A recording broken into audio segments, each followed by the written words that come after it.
Have you ever stood beside a silent body and wondered, is this truly the end? Have you ever felt, deep in your heart, that when breath leaves the body, something sacred still remains? And what if I told you that death is not a closing, but the opening of a door your soul has always known? My beloved friends, many ancient Indian traditions and enlightened masters such as Paramahansa Yogananda speak of 13 nights after death, not as superstition, not as ritual alone, but as a sacred, unseen passage, a journey invisible to human eyes, yet more real than the ground beneath your feet. These 13 nights are said to be a time of decision, a holy pause, a moment when the soul must choose to rest, to wander, or to return again through reincarnation. But how does a soul decide? Does it linger near the ones it loves? Does it try to whisper what it could not say? And the question that trembles in every grieving heart, does it ever come back? In this reflection, we will walk gently through those 13 days, days many dismiss as tradition, yet which are described as decisive moments for the eternal traveler within you. During this sacred interval, the soul reviews its life not through the judgment of others, but through the clear light of truth. Every action, every word, every intention becomes visible. And from that vision, the soul discerns its next step. Through the understanding offered by Paramahansa Yogananda, we begin to see how the soul's choices arise from its own actions and how even while you still breathe upon this earth, you are shaping that future journey. Yes, even now, through love, compassion, forgiveness, and the smallest acts of kindness, you are preparing the path your soul will one day walk. So if your heart longs to understand what lies beyond the veil, if you seek the deeper science of the soul, not merely belief, but insight born of spiritual awakening, then remain with me. For this is not merely a story. It is the truth of every soul that has ever lived, and of every soul that will one day return. Now imagine this with me. You have taken your final breath. The chest no longer rises. The body lies still. Silence fills the room. And yet, you are awake. You see, you hear, you are aware. People weep over you. They touch your hands.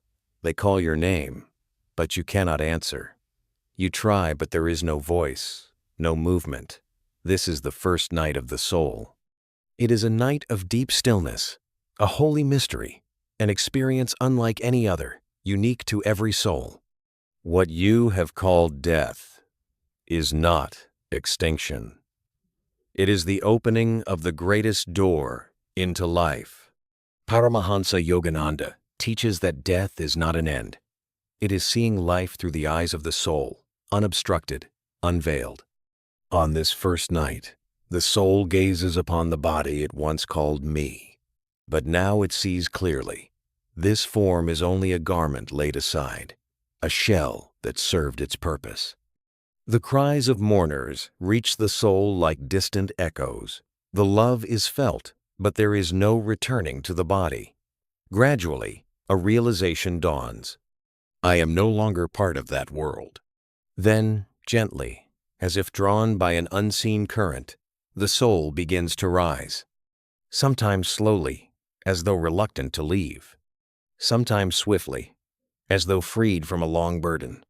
It looks back at family, at home, at the objects once treasured, at unfinished conversations and silent regrets. Attachments reveal themselves with surprising clarity. And then, something extraordinary unfolds. Everything once dismissed as small love given or withheld, forgiveness offered or denied, compassion shown or ignored, begins to play before the soul like a living film. Moments once forgotten now shine with meaning. Words spoken in anger echo louder than expected. Kindness given quietly radiates like light. Nothing is hidden. Nothing is exaggerated. All is seen in truth. And in that sacred seeing, the soul begins to understand. But what happens next in this unfolding revelation? How does this vision guide the soul's choice in the nights that follow? Let us continue and step into the second night of this mysterious journey.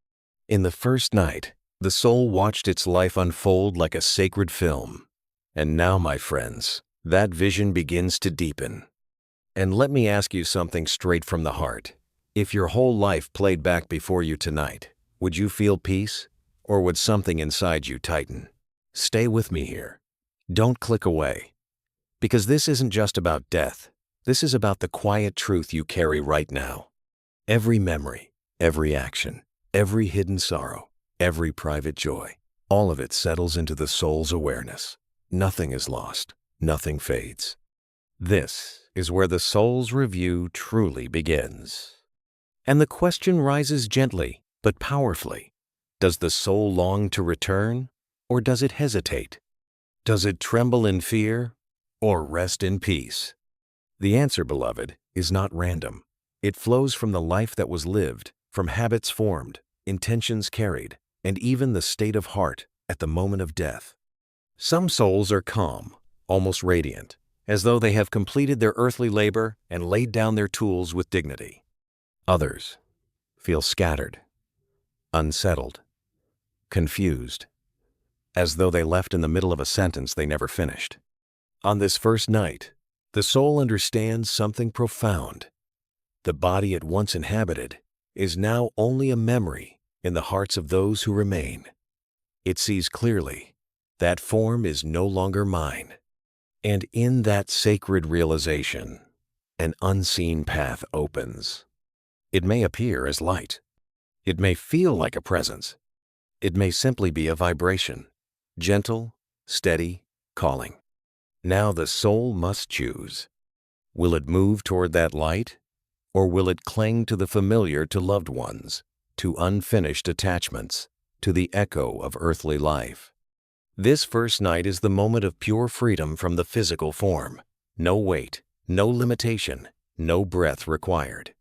And yet, with that freedom comes a deep and piercing loneliness. Have you ever felt alone in a crowded room? Multiply that feeling beyond words. For the soul now stands without its body, without its voice, without the world it once knew. After this first night passes, a threshold is crossed. The soul leaves behind the realm of physical bodies, familiar voices, and earthly sounds. It steps into what may be called a subtle realm, a dimension where everything is visible, yet nothing is solid. Here, emotions shimmer like colors in the air. Thoughts carry fragrance. Intentions pulse like waves. This is not heaven. It is not hell. It is a field of truth, a realm of reckoning. Here the soul confronts its past, its present state, and the seeds of its future face to face. Life replays again, not as a story told by others, but as direct experience. Every word spoken, every act committed, every wound inflicted, every kindness offered. Not judged by an external voice, but reflected as in a flawless mirror. And in this place, no deception survives. The soul sees exactly where it turned away from truth. It knows where attachment led it into wrongdoing. There are no excuses here, only clarity. Paramahansa Yogananda teaches that in these subtle realms, the soul does not merely observe its actions, it feels them. If you caused another pain, you now experience that pain within yourself. If you gave genuine love, you are immersed again in that very warmth. This is the echo of karma, not as punishment, but as purification, a cleansing fire that refines the soul so it may continue its journey. And then, gently, a guide appears, sometimes as light, sometimes as the form of an ancestor, sometimes only as a guiding vibration, steady and sure. This guide does not force, it leads. For some souls, this ascent feels like joy, like climbing radiant steps toward heaven, each movement lighter than the last. For others, it feels heavy, suffocating, filled with regret and confusion. Why such difference? Because while all create karma, it is the intention behind each act that shapes its weight. Were your actions a shelter for another weary heart? Or were they a burden placed upon fragile shoulders? The subtle journey teaches a truth many ignore while living. Life was never small. Not one day was insignificant. Each moment was a universe in itself. And now, standing in this realm of reflection, the soul begins to understand the magnitude of every choice. But as this purification unfolds, another question emerges. Where will this path lead next? Toward rest? Toward return? Or toward something the mind can barely comprehend? Let us continue and step deeper into the unfolding mystery of these 13 sacred days. We have seen the soul review its life and step into the subtle realm of truth. And now, beloved, comes a turning point. Listen closely because this part touches something very personal. Whatever you poured into life now flows back toward you. Every intention, every attachment, every love, every regret. Now the soul is given a gentle but undeniable glimpse of what lies ahead. Will it be reborn into another life?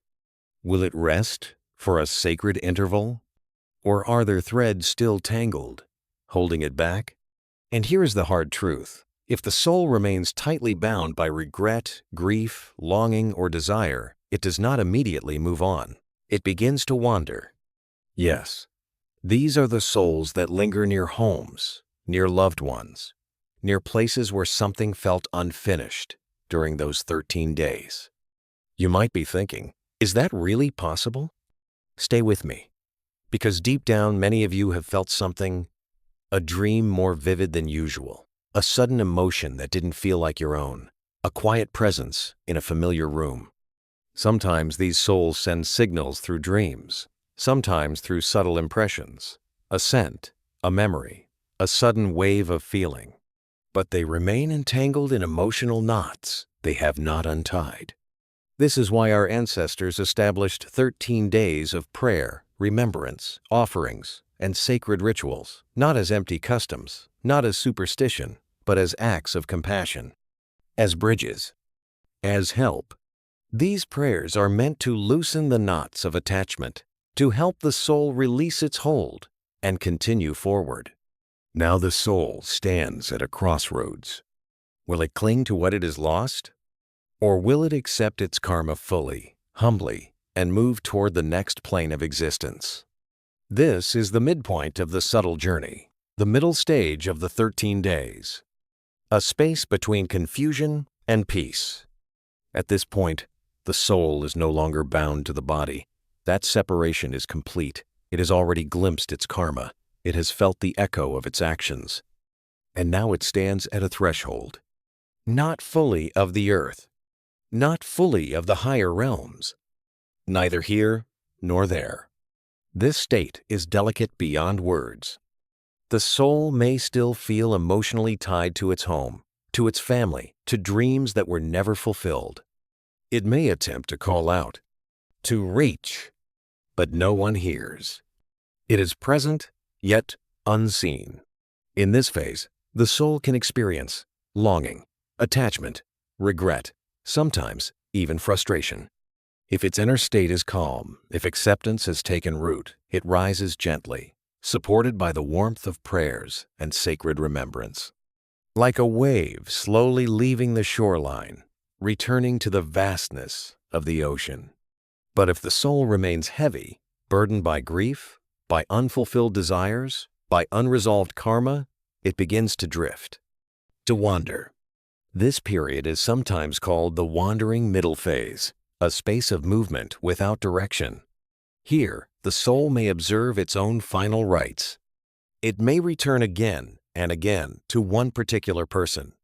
Some souls revisit beloved temples, childhood homes, riverbanks, places where their hearts once felt alive. But understand this clearly. They can only watch. They cannot touch. They cannot speak. They cannot change what has already been done. They exist in awakened awareness alone. And this state is fragile. If a soul lingers too long, refusing to release attachment, it risks becoming suspended between worlds neither advancing nor returning. These are the beings many call spirits, wandering ghosts, restless presences. But hear me, this is not punishment. It is consequence. The soul has not let go. And sometimes, neither have the living. This is why sacred texts instruct families to perform rituals, chants, shraddha, and deep offerings for 13 days, not as routine, not as cultural habit, but as channels of energy, as acts of love that say, it is safe to move on, as prayers that whisper, be free. And now, as the soul stands at this fragile gateway, another question arises. What finally gives it the strength to release everything and step fully into its next destiny? Let us continue and enter the final phase of this sacred 13-day journey. We have seen how attachment can hold a soul near the shore of the world, and how love can either bind or release. And here is something tender, something many hearts do not want to hear. When someone, through tears, yet with courage, whispers, "Go, you are free," the soul finds its path more easily. But when someone clings and cries, "I cannot live without you, do not leave me," the soul feels the weight of those words. Love can liberate, or love can bind. And now the soul faces its greatest test. It longs for connection, for the familiar warmth of those it loves, yet it also feels the gentle pull forward. Some souls gather courage. They turn toward the light and begin moving steadily. Others hesitate. Some remain caught between longing and surrender. Paramahansa Yogananda once taught that after death, the soul is bound not only by karma, but also by its desires. Desire is subtle. It whispers. It promises unfinished dreams. It recalls pleasures not yet tasted or wounds not yet healed. This is why, during these sacred 13 days, our responsibility is not to cling, but to pray with love that sets free. 13 days pass, and now the soul must decide. Will it be reborn? Will it rest for a time within the subtle realms? Or will it remain entangled, becoming a wandering presence sustained by attachment? The choice belongs to the soul. Yet we, through prayer and release, can become a light along its path. So what happens next? Does the soul step forward into a new doorway of birth? Does it choose rest within the cosmic embrace? Let us look closely at this sacred moment, the decisive turning in the soul's journey. 13 days, 13 profound nights, 13 opportunities to understand, to accept, to move onward. Now the soul stands at a crossroads where two clear paths await, and sometimes, though rarely, a third. One path leads to rebirth. Another leads to temporary rest. And the rarest path of all is merging into cosmic consciousness, a union beyond return. But this is not common. It is granted only to the most awakened souls. By now, the soul has seen its karma. It has felt its attachments. It has relived its love and faced its mistakes without disguise. Now comes the decision. Will it choose rebirth like a seed ready to return to the soil, willing to break open and grow again? Or is it weary from cycles of desire and struggle, longing to pause in the calm expanse of the subtle realm? Here, a divine communion unfolds, not with spoken words, but with vibration, with light, with deep inner knowing. It is as if the soul stands before the vast intelligence of the cosmos, and understanding flows silently between them. Some souls respond, "I wish to return. There are lessons unfinished. There is love I must repair. There is growth yet to complete." Others whisper gently, "Not yet. Let me rest within the light." Paramahansa Yogananda reminds us, to take birth again is not punishment. It is the soul's own will seeking completeness. If the soul chooses rebirth, then, according to divine law aligned with its karma, its desires, its unfinished lessons, it is drawn toward a suitable womb. And that womb is never random. It is not coincidence. Each soul enters a family where karmic debts exist, where love remains unresolved, where lessons await fulfillment. And so, once more, the soul becomes clothed in limitation, bound within a body, helpless in infancy, gradually forgetting its past. Veiled again by Maya, the illusion that makes the eternal appear temporary and the temporary appear ultimate. Yet not all souls return immediately. Some are granted rest. They remain in the subtle realms for a season immersed in light, harmony, and profound peace. They reflect. They assimilate. They learn without distraction. Some commune with higher souls, beings of greater awareness and clarity. These are souls resting within divine consciousness, abiding in inner realization. Here, there is no deception, no greed, no restless pursuit of pleasure, only silence, serenity, a love that does not demand, a peace that does not fade. And as this sacred choice completes itself, another mystery unfolds. If rebirth awaits, how is the moment chosen? If rest is granted, how long does it last? And what signs might the living receive from a soul that has truly moved forward? Let us continue and step into the final unfolding of this profound journey. We have walked with the soul through 13 sacred nights, through memory, reflection, wandering, and decision. And now, beloved, the question is no longer, where does the soul go? The deeper question is this: did we allow her to go? Did we turn our love into chains, or did we offer it as wings? These 13 days draw to a close. The soul now moves toward its next stage: rebirth, rest, or liberation. But is that the end? No. Now comes our part. What do we do after someone departs? Do our prayers truly matter? Or are they simply rituals passed down through generations? Let us speak honestly. Those 13 days were not only for the soul, they were for us. For the ones who could not let go. For the ones who longed to see her just once more. For the ones who wept, who felt shattered, yet somehow found the strength to whisper goodbye. Have you ever wondered, when you light a lamp, when you offer shraddha, when you give pine daan, what truly happens? Does it reach her? Or is it only tradition? Paramahansa Yogananda taught that any act performed with love and devotion for a departed soul does not remain in the outer world alone. It touches the very consciousness of that soul. When you chant a mantra, its vibration travels beyond what the eyes can see. When you offer food, its subtle essence reaches her. When you release her with love, she recognizes your energy. The final offering on the 13th day is not merely about food. It is a message. It says, "Go, we free you with love. Your journey continues." Many ask, does the soul return? The soul is always present in your thoughts, in your emotions, in your actions, but its state changes. If you send it forth with peace, it becomes a source of quiet strength. It blesses, it supports, it protects from realms unseen. But if you hold tightly with grief and despair, attachment can tether it.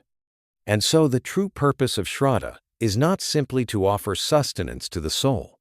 It is to transform our relationship with it, from clinging to radiant connection.